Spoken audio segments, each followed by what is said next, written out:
ఇవాళ రుణమాఫీ చేసిన వాళ్ళందరికీ నేను విజ్ఞప్తి చేస్తున్నా, ఎంబడే బ్యాంకు పోయి 2 లక్షలు తెచ్చుకోండి. డిసెంబర్ 9 నాడు నేను రాగానే మాఫీ చేస్తాను.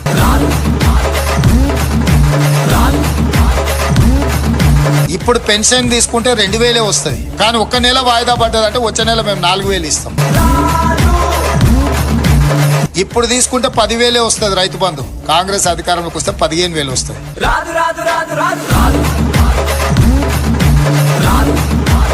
నేను మాట ఇస్తున్నా, ఎంతైనా ఊరి పండించుకోండి. 500 రూపాయల బోనస్ అదనంగా ఇచ్చి మీ ఒట్లు కొనే బాధ్యత మా ప్రభుత్వానికి. షాదీ ముబారక్ కళ్యాణ లక్ష్మిలో ఈ రోజు 1,00,000 రూపాయలే వస్తున్నాయి. వచ్చే నెల మీరు తీసుకుంటే 1,00,000తో పాటు తులం బంగారం ఆడబిడ్డలకే ఇచ్చి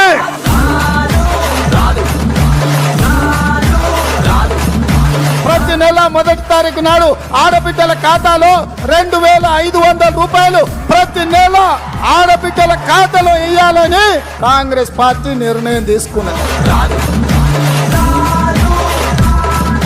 నిరాశ చెందుతున్న నిరుద్యోగ యువకులకు ప్రతి నెల 4,000 రూపాయల నిరుద్యోగ వృత్తిని ఇచ్చి